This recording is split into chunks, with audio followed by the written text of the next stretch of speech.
We're talking through all the offensive skill players from round one of the draft on an all new episode of the Draft Sharks podcast right now.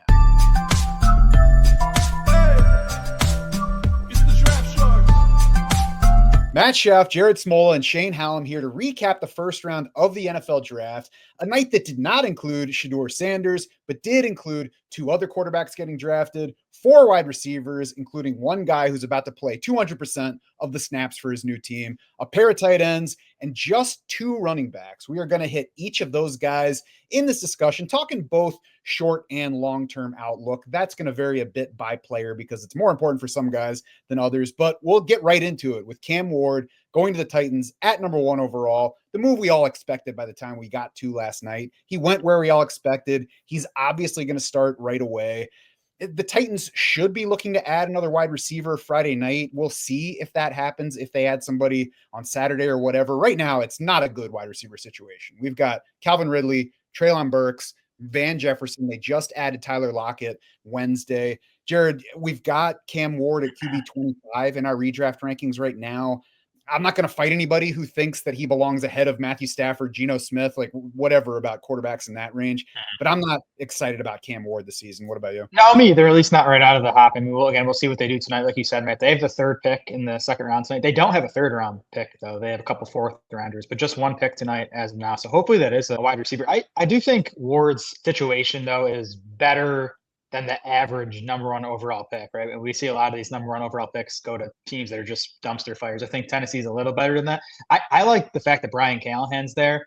You look at the Titans last year, they ended up at just 56.4% pass. So that's a bit below league average pass rate. Look at Callahan's history before that, though. All his Cincinnati offenses with Joe Burrow were pass heavy, even though 2019, his first season in Cincinnati with Andy Dalton, that team threw on 63.3% of their offensive plays. So I do think he's a pass-leaning play caller that just couldn't pass as much as he wanted to last year because of the quarterback situation. So I do think we'll see more of a shift towards the pass, more of a Cam Ward-centric offense this year and beyond. So again, I think it's a pretty good landing spot for Cam Ward, even though the wide receiver core obviously needs help still. Shane, dynasty-wise, thinking like maybe QB 16 to 18 range, or you like him better or worse than that? I think that's fair. High-end QB2, right around the kind of Baker Mayfield, Trevor Lawrence area. I think Ward does offer a little bit of rushing ability in terms of nothing's open. He can take off, might get 20 yards a game. I think that might help. And the one thing I like both short and long term for him, especially from a dynasty perspective,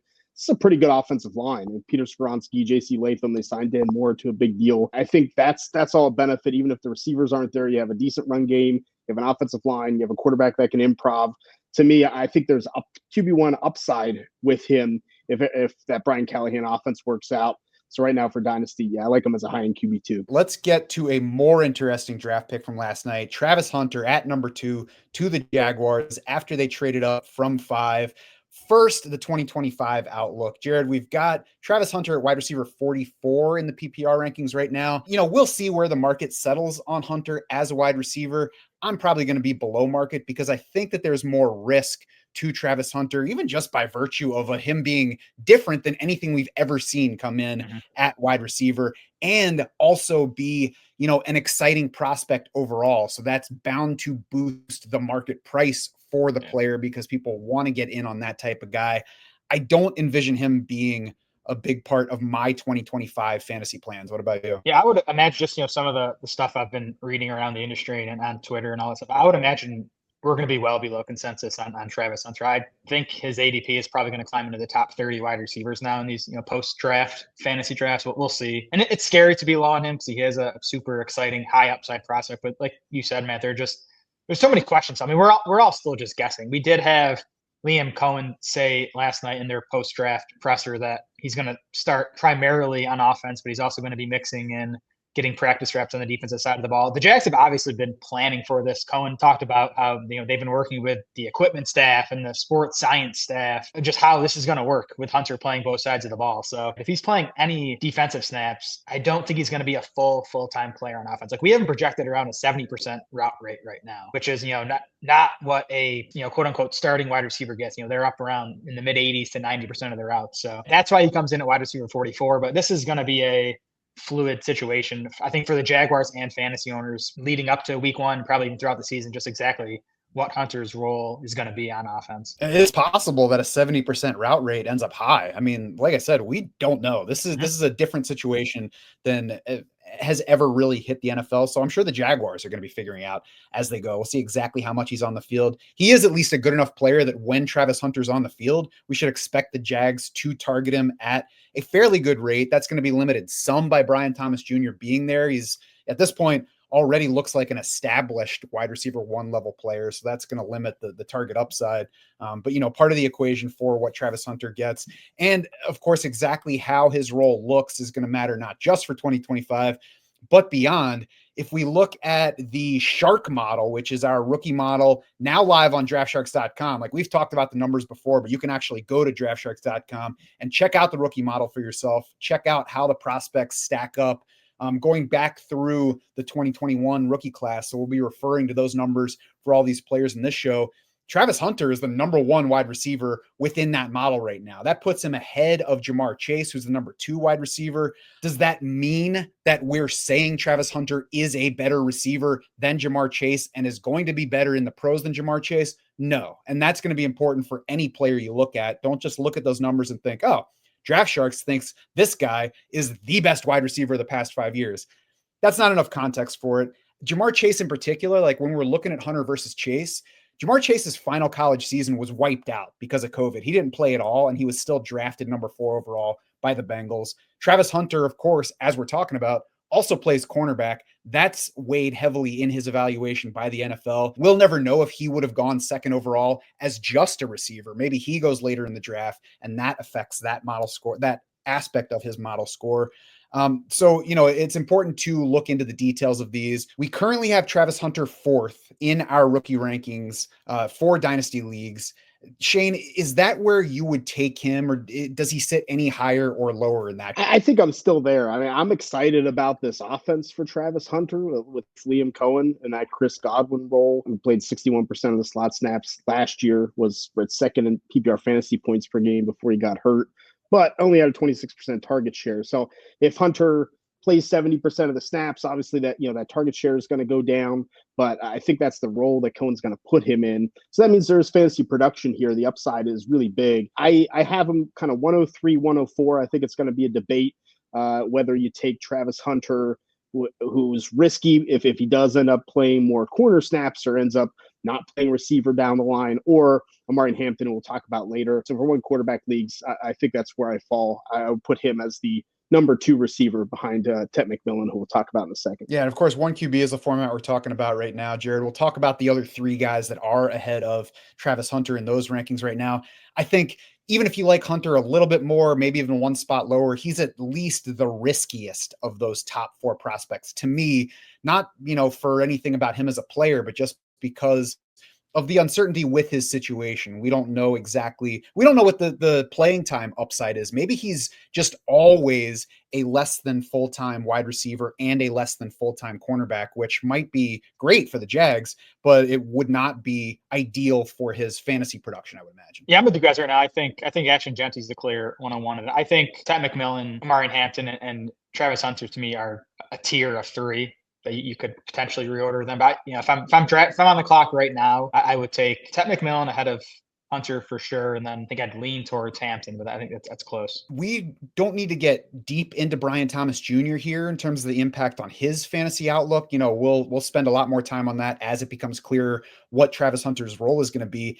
I think, though, that this is at least a slight negative for at least one or the other of these players. So Brian Thomas Jr. had an awesome rookie season. He has, you know, what should be a very productive fantasy career ahead of him. So I don't dislike him by any means. That said, 133 targets last year, 14th among all wide receivers. No other Jaguar got more than 64 targets behind him. So he was like double his nearest teammate. And that nearest teammate was Evan Engram, who played about half the season. Brenton Strange, Travis Etienne, Parker Washington were the next 3 targets behind him. That Jaguars team saw Evan Engram, Christian Kirk, and Gabe Davis all miss 7+ games. So Brian Thomas Jr. was excellent. He also got the help of there not being many other guys out there to take targets. We'll have to see what his target count looks like. And the better Travis Hunter is on offense, the more that's a challenge to Brian Thomas Jr.'s target share. Looking at it the other way, if Travis Hunter disappoints us a bit this year, then maybe that helps the ceiling on Brian Thomas Jr. Jared, do you think that's kind of like a fair way to frame it right now while we're just starting to react? Yeah, Thomas took a very slight hit in our 2025 rankings with the Hunter selection. We had already kind of projected them to add something else. I mean, because behind those two guys, it's De'Ami Brown, Parker Washington, and Gabe Davis. So it is definitely a case where you could see Thomas and Hunter combined for 50+% of Jacksonville's targets. I think they probably should. Like if it's running optimally, that's what should happen. I was kind of going back and forth. Neighbors Brian Thomas Jr. as a 2025 redraft pick. I think this pushes Neighbors ahead for me, where if I'm making the decision, it's Neighbors for me. We'll talk about Jaxson Dart, but I think that only helps Neighbors having that kind of upside option at quarterback if Dart proves ready right away. So yeah, and we'll keep evaluating it, of course, as we get into summer and beyond. So we already mentioned him a couple times, but Ashton Jeanty to the Raiders at number 6, next up on our list. And, everybody loves Ashton Jeanty for this year and beyond. The question at this point is just how high for 2025. Jared, I was looking back at running backs. We really haven't had that many of them. Even looking back over the past 10 years, we've had years where there were no first round running backs. We've had, let me count them as we're speaking, 1, 2, 3, 4, 5, 6 guys go in the top 12 within that span before Jeanty last night. So there's not a whole lot of context for us to kind of build our expectations on the touch count. That said, I think we're all expecting lots of touches for Ashton Jeanty. And it's one of those situations where it's kind of hard to not project him too high, right? Yeah, I mean, I think wherever Ashton Jeanty landed, we were going to project him for a big workload. But you look at his competition for touches in Vegas, they signed Raheem Mostert, who's in his close to his mid-30s now. And then it's, Zamir White, Sincere McCormick, Dylan Lowby. Like, Jeanty's going to come in right away and be a workhorse for this Raiders team. That's obvious. And I love this landing spot. For one, I think this Raiders offense is going to be respectable this season at least, right? You have Geno Smith. You have a quality NFL quarterback in there now. You add Ashton Jeanty, 2 Brock Bowers, 2 Kobe Myers. I'm not worried about this offense being like too bad to support Ashton Jeanty. Chip Kelly is offensive coordinator here. 2 things Chip Kelly is known for: strong play volume and productive running games. You look at, his teams in the NFL, his 3 seasons with the Eagles and 1 with the 49ers. And this was 10, 12 years ago now. It's been a while since we've seen Chip Kelly in the NFL, but 2 of those Eagles teams finished top 2 in plays. The other one finished 13th. And you look at where Kelly's offense is finished in rushing yards: 1st, 9th, 14th, and 4th. You did have Michael Vick and Colin Kaepernick quarterbacking a few of those teams, which obviously boosted the rushing production. But you look at where Kelly's running backs finished in those 4 seasons. LaShawn McCoy was PPR running back 3 in 2013. McCoy was running back 12 in 2014. DeMarco Murray took over in 2015. He finished RB 15. And then 2016 with the 49ers, Carlos Hyde was RB 11 in PPR points per game. So you're talking about, top 15 production in all 4 years, RB1 level production in 3 of those 4 years. Like Kelly wants to ride one clear lead back, I think, and he has that in Jeanty now. To me, Jeanty, he's RB5 in our 2025 rankings right now. I think that's as low as you can go. I think you can get him up to RB3 even behind Saquon Barkley and Bijan Robinson. I think he's worth a pick in the back half of round 1 in redraft. And I wonder if he's even going to be able to penetrate the top 3 in ADP. We've got, as you mentioned, Barkley, Bijan Robinson, Jahmyr Gibbs up there. Like, we'll see what drafters do as we move further into drafting season, but I'm not sure he's moving too much higher, certainly not higher than that on the board. So it's hard for me to call him a bad pick in that range. Really anywhere, however you want to order those running backs, I could see them finishing in any order. We throw Christian McCaffrey into the mix with those guys as well. It's a nice range of running back. Shane, the other question, of course, with Ashton Jeanty is not where he belongs in rookie drafts, because he's going to be leading all of them, even in Superflex. It's where he belongs in overall dynasty running back rankings. If we look at our rookie model, Ashton Jeanty has the highest running back score in our rookie model, which goes back to 2021. That puts him ahead of Bijan Robinson in that particular category, 4th among all players in our model. He is tied with Bijan Robinson in our dynasty rankings at the moment. So Shane, where do you have Ashton Jeanty if you're doing a startup draft? I'd have him 2nd. I think Bijan's still 1st. I mean, if you got Bijan Robinson production out of Ashton Jeanty, you'd be happy. So give me the guy that's already doing it. I think at least saves that. But I'm with Jared in that this scheme is just going to be matches up to Jeanty's talents. We saw at Boise State, Jeanty ran 47% in the gap style scheme, 53% of his runs were zone blocking.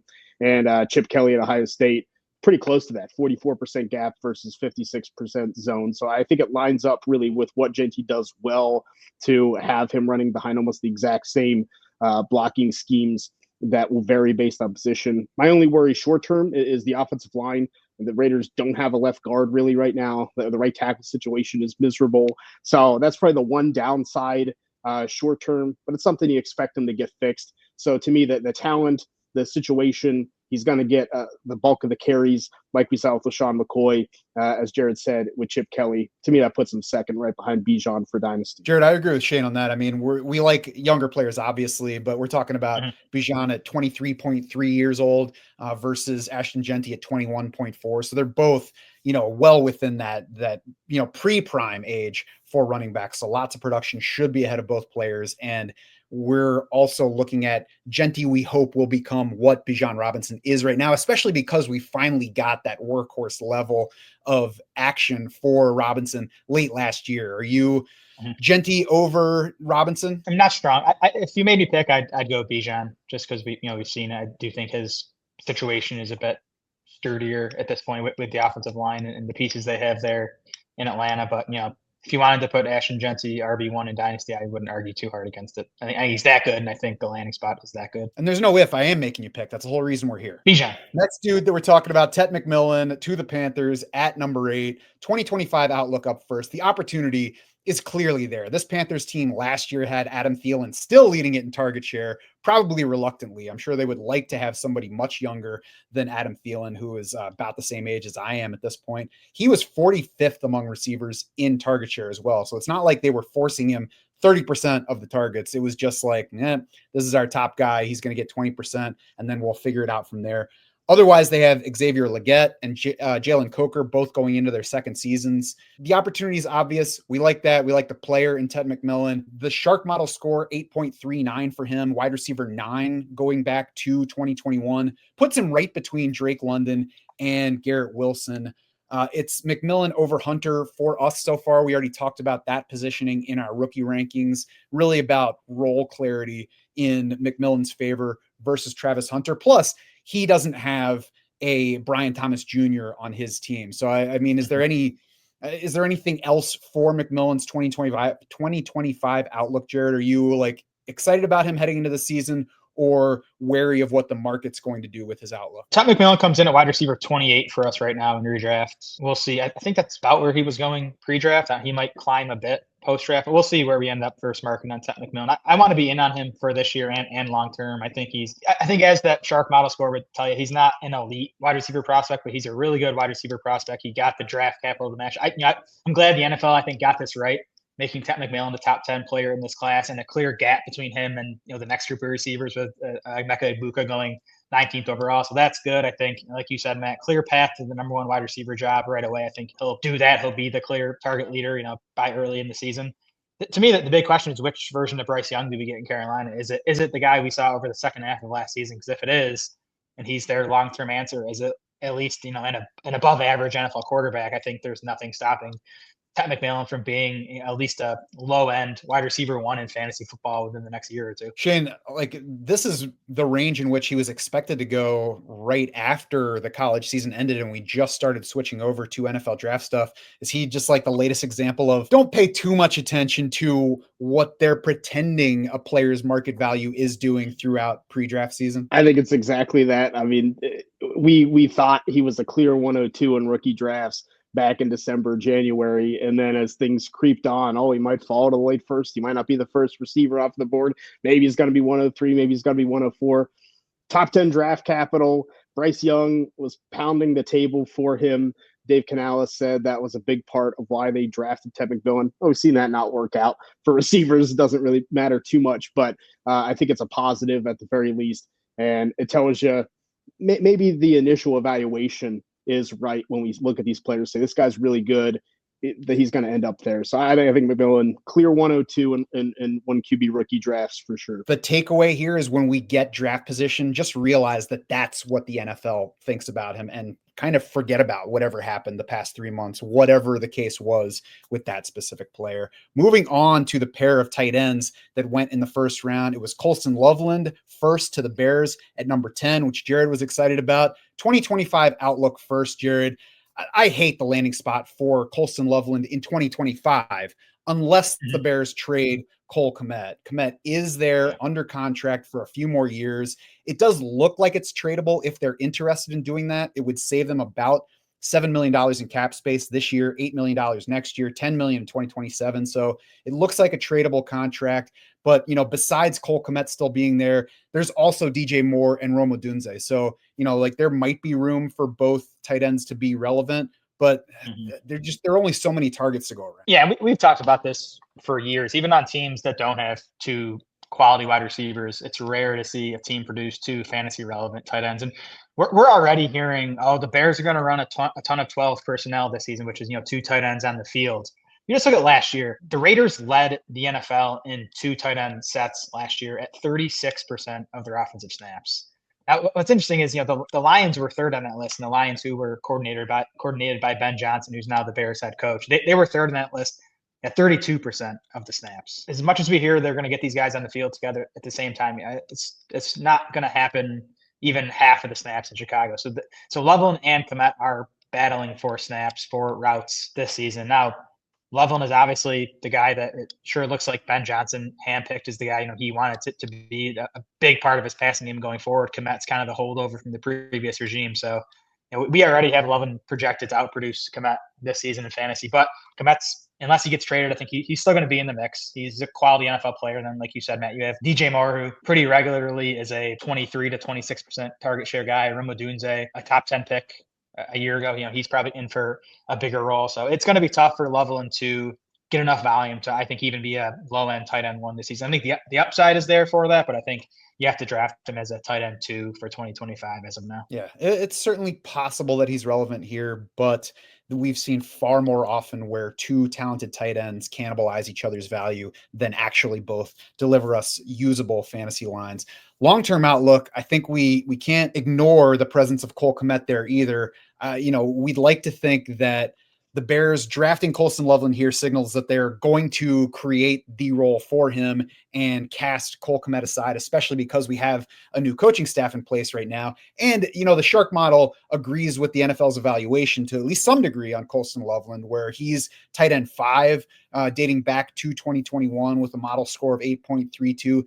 That does put him a little bit behind Dalton Kincaid, just ahead of Michael Mayer, the Raiders pick, and also between wide receiver 10 and 11 and between RB 8 and 9. So it's not like the tight ends are way behind the other positions. The model likes Colston Loveland overall. Now, Cole Kmet's, to me, not only a concern for this season, but potentially through the rest of his contract. Like I said, we'd like to believe that he becomes a non-issue beyond the rookie season for Loveland, but if he plays out his contract, then he's a Bear through 2027. So there's at least some risk to me, Shane, that Loveland is Dalton Kincaid to Kmet's Dawson Knox in this offense, which again has DJ Moore and Rome Odunze in it for at least the foreseeable future. I think it's a big question that you're going to see Kmet, but you're not taking Loveland at 10 if you're not going to use him like as a receiver, right? I think Loveland has that ability to both play in line in 12 personnel for that 30-some%.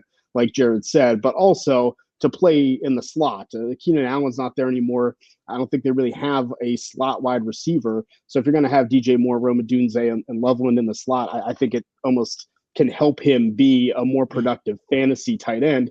The other thing is the tight end group currently in the NFL for Dynasty is just not great. I mean, I think Colston Loveland is clearly a top 5 Dynasty tight end. I'd rather have him over TJ Hawkinson, Dalton Kincaid, George Kittle at his age, Mark Andrews at his age. So even with the Cole Kmet threat, and there might be some down games and how it's going to look, I still think Colston Loveland's draft capital, receiving ability, athleticism makes him a top 5 Dynasty tight end.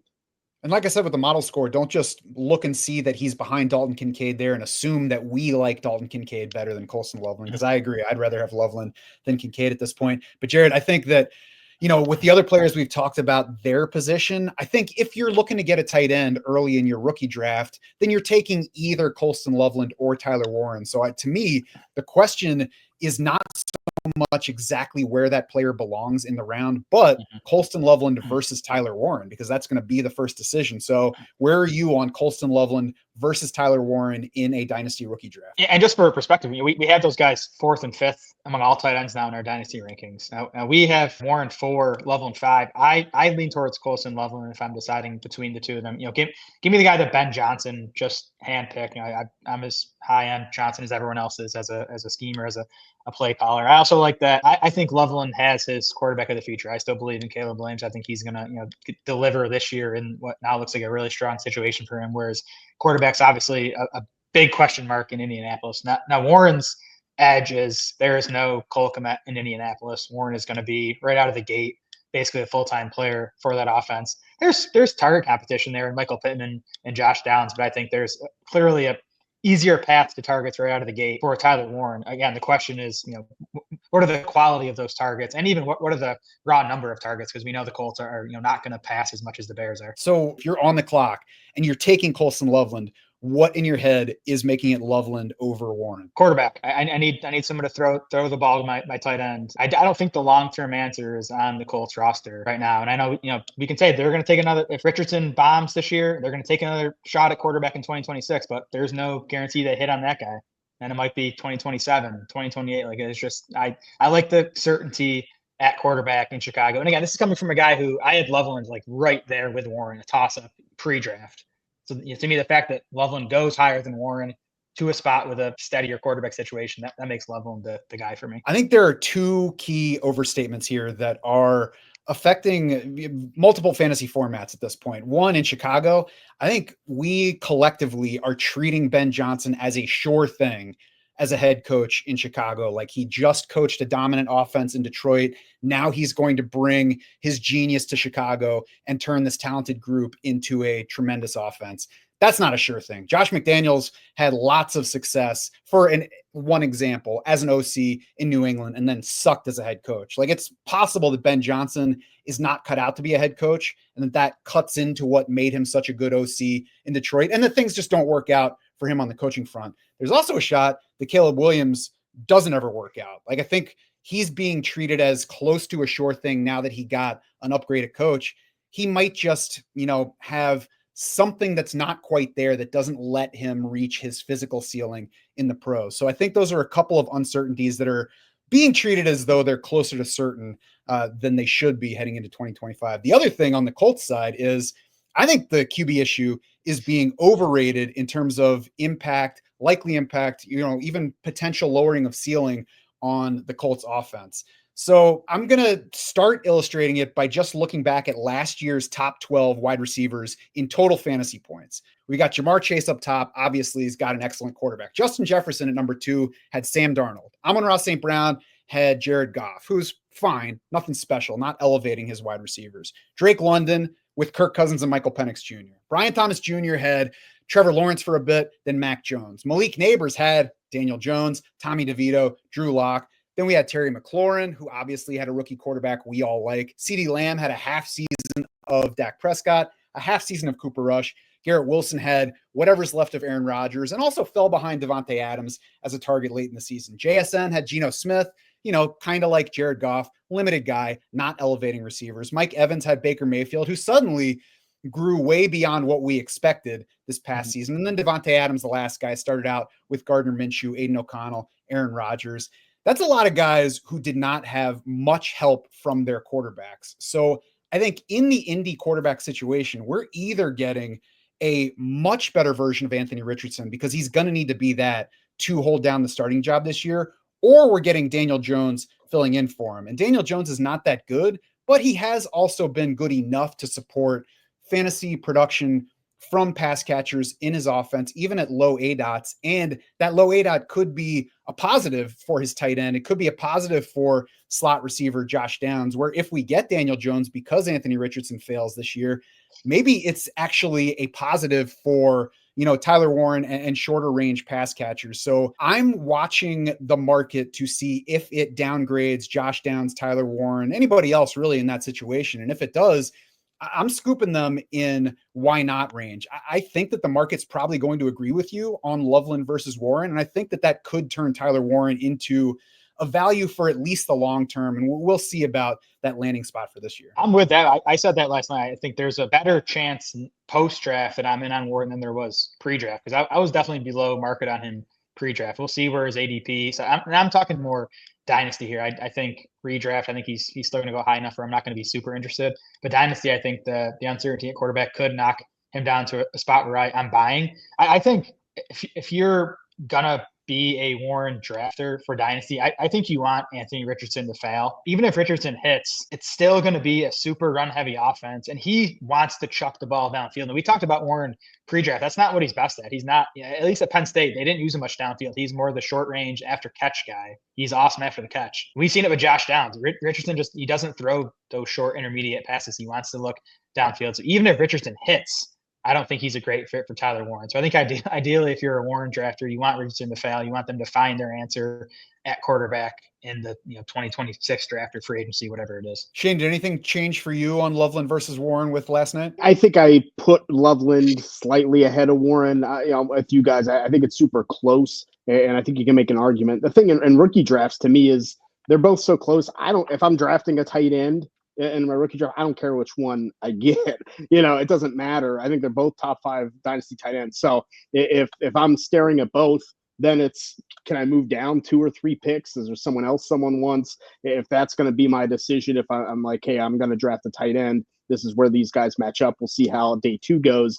Then I want to move down and just take the cheaper one in rookie drafts. So I think that's probably the best thing. I think both Loveland and Warren have top 5 dynasty long-term tight end upside. I think both have big downsides because of the situation. If things go awry with Ben Johnson or things go awry with QB situation, I think what both of you said can be true. Give me the cheaper option. But I have a positive note on Tyler Warren for you guys. I'm not going to be all negative. Shane Steichen, I think, is a positive for Tyler Warren. We talked about Ben Johnson. I think it's going to end up being a positive for Colston Loveland. Shane Steichen, obviously the Colts tight ends didn't do anything the last 2 years because of the quarterback play and because of the fact they didn't have any good tight ends. But you go back to Shane Steichen's first 2 years as an OC with the Chargers, Hunter Henry, tight end 9 and tight end 12 in PPR points. And then in Philadelphia, in 2021, you had Zach Ertz finish tight end 5 and Dallas Goedert finished tight end 10. And then in 2022, Dallas Goedert was tight end 11. So all 4 seasons pre-Indianapolis for Shane Steichen, he did produce a top 12 fantasy tight end. Yeah. I don't think either of these guys is a can't miss where I'm scared to not get them in rookie drafts. And I also don't think there's anything wrong with having Loveland ahead of Warren if that's how you prefer them. What I think shouldn't be the case is if you liked Warren more than Loveland heading into round 1, I don't think anything that's happened so far should change that. I think they're very close together. And I think they both have the potential to deliver for us in fantasy. And then, they both also have some downside risk, and we still have some talented tight ends left to go, likely on Friday night as we're talking about this. These are, of course, just initial reactions to picks and landing spots. We're going to spend lots more time assessing these players and situations, studying what their new coaches have to say about them and their expected roles, reacting to the info that we get as they start practicing with their new teams, and of course, doing some actual fantasy football drafts to either confirm or alter what we think about these players once we're actually putting them on teams. We will have a rookie mock draft show on this channel next week to start to, continue trying to help us sort through these rookies. Make sure you subscribe to the YouTube channel or to your favorite audio podcast platform to stay on top of everything we're putting out from here to the start of the season. And then, of course, beyond. We've got a few more players to get through. Emeka Egbuka next up to the Buccaneers. Not the best landing spot in terms of obvious opportunity, but we'll start with the long-term outlook here. Shane, he's wide receiver 21 in our Shark model. That put him right between Quentin Johnston and Rashad Bateman, which makes sense. That's the range of round 1 where both of those players went to. All 3 of these guys were productive in college. The obvious question with Egbuka's landing spot is he goes to this team that just re-signed Chris Godwin, who looks like a similar kind of player and asset, but more importantly, on-field player for real football terms, just re-signed for at least 2 more years with a club option for the season beyond that. What do you make of Egbuka as a dynasty asset based on where he landed. I think it's a good long-term outlook for Egbuka. It's going to be scary to look at that situation and see Mike Evans and see Chris Godwin and say, "Oh, I don't know what's going to happen." You're going to have a little bit of patience here, but it's the last year for Mike Evans on his contract. Maybe they sign him for another year. Maybe we're looking at 2 years. Like you said, a 2-year deal for Chris Godwin, where Egbuka is going to fit in well. I think the offense will stay pretty similarly despite losing Liam Cohen. They hired from within. So I think we see Egbuka take that Jalen McMillan role, even with Godwin on the field. Godwin had a little over 60% of the slot snaps while he was playing last season. I think some of that goes to Egbuka. Use Godwin a little bit more on the outside. Those 3 receiver sets seems to be what they want to run a little bit more. So I think Egbuka's solid. I mean, he's my 105 in one QB drafts. I would draft him over the tight ends.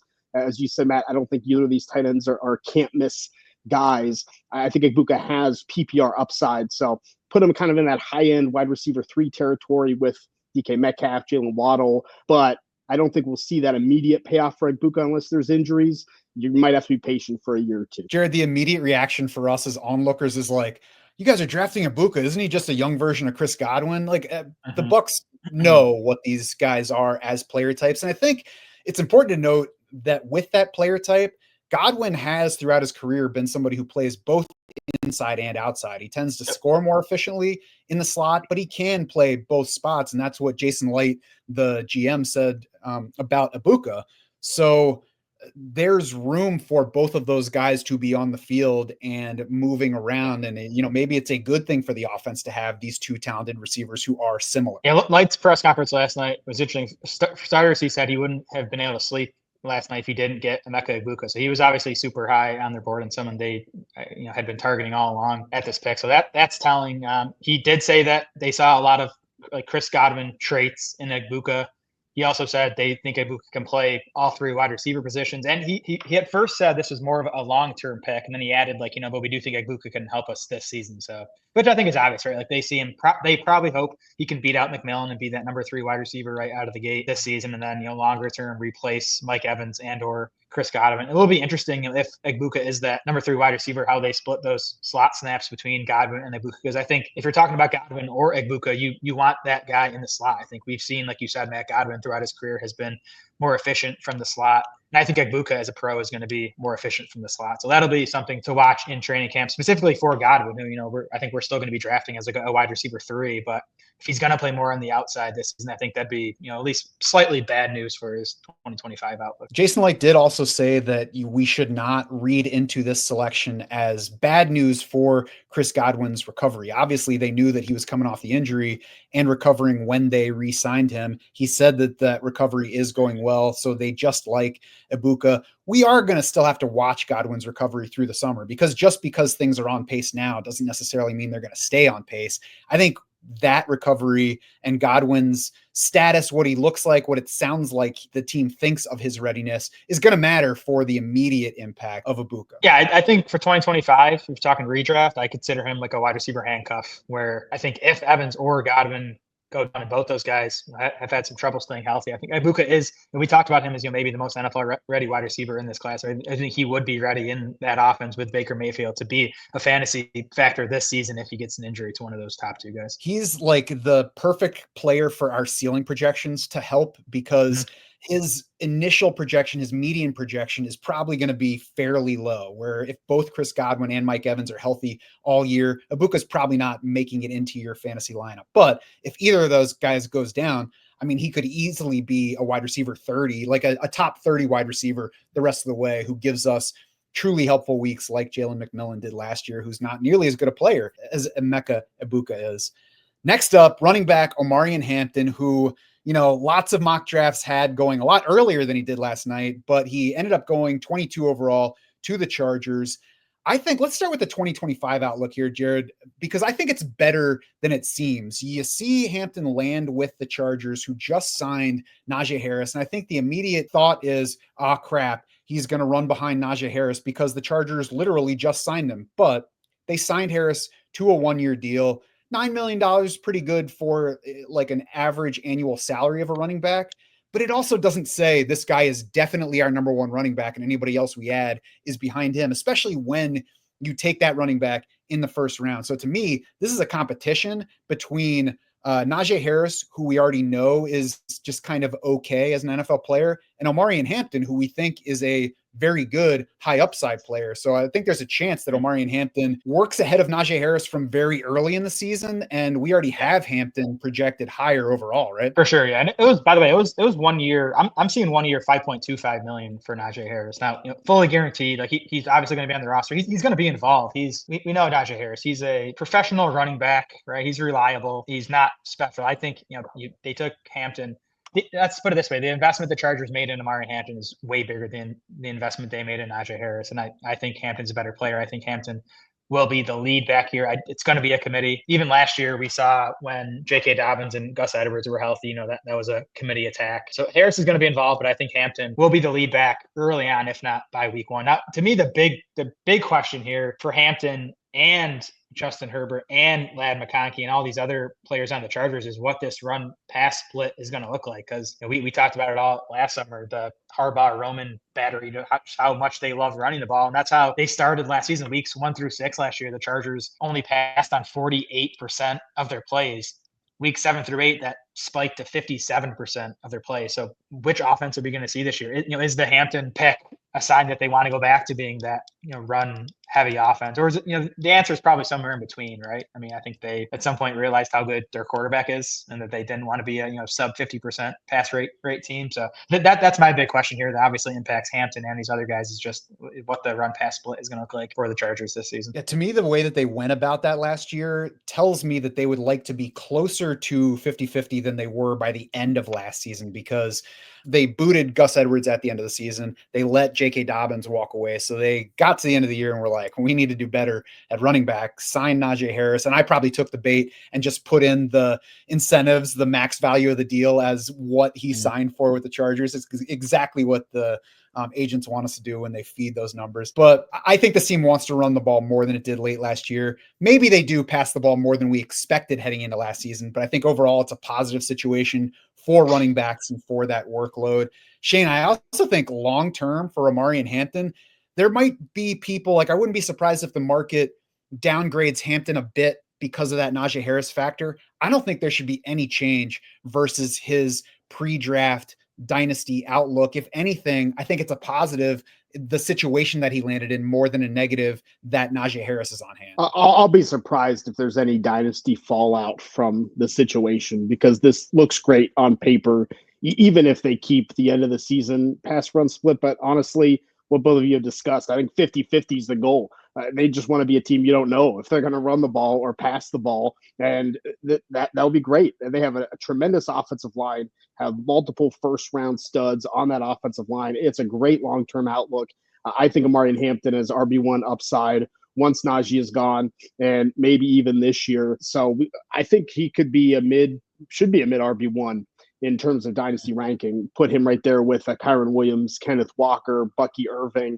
I mean, Omarion Hampton has just as much, if not more, upside than those three players. And to me, that makes him clear 103 in one quarterback rookie drafts. And I think you can make an argument for Hampton even over Tet McMillan, depending on your scoring format. Looking at the Shark model, Omarion Hampton is RB7 dating back to 2021. That puts him slightly behind Breece Hall, who was an early second-round pick, slightly ahead of wide receiver 6, Rome Odunze. So the model likes him, says it's a good player, good dynasty asset. We'll see exactly where he lands in our final dynasty rookie rankings, but I agree with you, Shane, for where he belongs. And you can check our dynasty rankings now and see just how high Hampton sits among those rookies. Last two players, less interesting, I think, both for 2025 and beyond. But Matthew Golden to the Packers up first. And let's hit the long-term outlook first. Wide receiver 24 in Shark model score. That basically ties him with Jordan Addison, slightly ahead of Zay Flowers and Ladd McConkey. And Jared, I think there's a chance that kind of miscasts the upside if you're just looking at our rookie model on Matthew Golden, because all three of those guys have been good in the pros so far, but it's really more based on where he went in the draft and, a decently productive college career. But we talked about Matthew Golden heading in on our wide receiver preview show. This is a guy who didn't lead any of his college offenses in receptions. That's a red flag to me. Now he lands with a Packers team that spreads it around at wide receiver. So I think people meaning, the market, are going to see Matthew Golden going to a somewhat to very wide receiver needy Packers offense and think, sweet, the Packers got their new number one wide receiver. I love the upside on Golden. He's an exciting player, good spot. I want him in my dynasty league. I'm on the other side of that. I'm like, limited player with iffy outlook in situation that's downplayed wide receiver value to this point. I'm letting somebody else have him. Yeah, me too. I mean, you mentioned Addison, Flowers, and McConkey as the guys right around Golden in our sharp rookie model. And, those have obviously been 3 hits, but you go just above Addison, you get Quentin Johnson, Rashad Bateman. You go just behind Ladd McConkey, you're looking at Christian Watson, Rondell Moore, Xavier Legette. So that's just, more context of the range that Matthew Golden's in the rookie model. And then, yeah, I'm with you. The reasons you said, Matt. I mean, Matt LaFleur likes rotating his wide receivers. That has been the problem for Jaden Reed and, even Christian Watson. These guys don't get to the, 85, 90% route rate we want to see. I don't think Golden's good enough to change that. I don't know. Maybe the first round draft capital, LaFleur changes the philosophy there and gives him full playing time. That's not what I'm expecting out of the gate. And yeah, Matt, like you said, Golden's target shares his last 2 college seasons, 15.4% and 15.3%. And, that the Houston team he was on in 2023 had very little wide receiver talent. Last year you're competing with Isaiah Bond and Gunnar Helm, NFL players, but not elite NFL players. So I was lower than consensus on Golden pre-draft, and I'll be lower than consensus on him post-draft, both for 2025 and Dynasty. Yeah, Shane, you got anything different on Matthew Golden for either redraft or Dynasty? I think you guys are right, but Matt, I think you assess Dynasty managers wrong. I don't think anyone's going to be high on Matthew Golden. Like I think everyone's going to be feeling the same way we are. Wow, this situation, you got Jaden Reed, you got Tucker Kraft, they're going to spread the ball around. The Packers still going to run the ball. I don't think anyone's going to trust Matt LaFleur, even with the first round draft capital. I think he's going to fall behind a lot of the day 2 picks in rookie drafts. So I don't think it's a thing of, stay away from Matthew Golden. I'm interested to see where the ADP of rookie drafts go, because there could be a chance that he's falling to the end of first round of rookie drafts and becomes a value. I do think that's a possibility here. So I think keep an eye out after the full NFL draft is over. Shane, you're still somewhat new here, so I'm going to excuse it, but I read people pretty well. So you're going to learn over the years. I know what I'm talking about here. Well, we'll see. We'll see. We'll come back to this at some point and fight about it. Yeah, Shane knows his dynasty stuff. He's probably come on, Shane. What do you really know about dynasty? Have you been at it that long?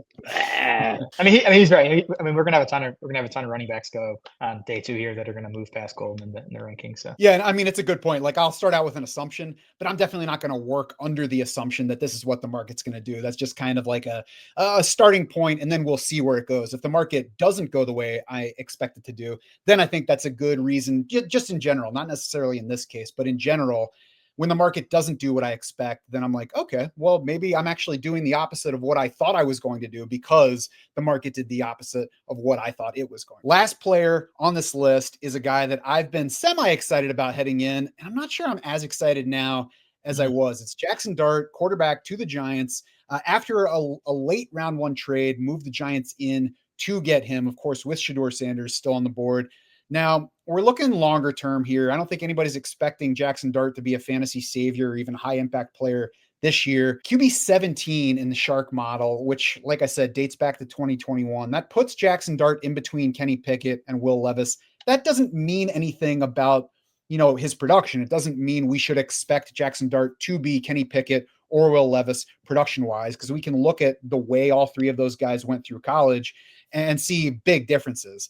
But it does kind of remind you the range in which he's going. We tend to like when a player goes in round 1, but if a quarterback lasts until late in round 1, it can also be a red flag. Like, if this guy is that good and plays such a high value position, why did he last until late in round 1? Why didn't the Giants even like him earlier in round 1? So I'm trying to harness my own expectations based on that. And I think the bigger question probably for 2025 is how soon does he start? So I guess, Shane, first off, what do you think about Jaxson Dart long-term, and do you like him better with this landing spot? I like it long-term. I mean, I have the same concerns as you. Late first-round quarterbacks sometimes can be tough to assess.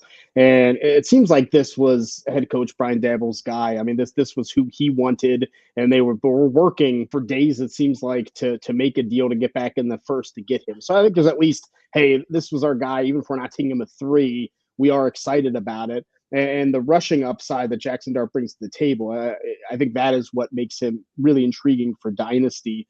But he's going to sit behind Russell Wilson. To me, I kind of have him as a mid quarterback 2 in Dynasty, maybe around the Michael Penix, Bryce Young tier. I think that rushing upside puts Dart within that, even if I have to be a little bit patient. But the downside's big. As a late first-round pick, he could easily be a bust. But I think the upside's enough that I'm willing to take the shot in super flex rookie drafts in the middle of that first round. And Jared, I do like the stat upside once he gets on the field, if he gets on the field. But there's, we historically see first-round quarterbacks make it onto the field at some point in their rookie season, but not everybody does. And this Giants team is kind of set up where Jaxson Dart doesn't have to hit the field this year. They signed Russell Wilson and Jameis Winston. I think they would love if Jaxson Dart develops to the point where he can start this year, but I don't know how soon can we hope to see him on the field? I don't think this Giant team is going to be very good. So I do think by mid-season we're going to be hearing calls for Jaxson Dart, and I do think we'll see him at some point over the second half of the season. Exactly how many games we get, who knows? He's obviously not much of a redraft factor at this point. Even best ball, I think if you're taking a quarterback 3, you want a guy who you think is going to be out there,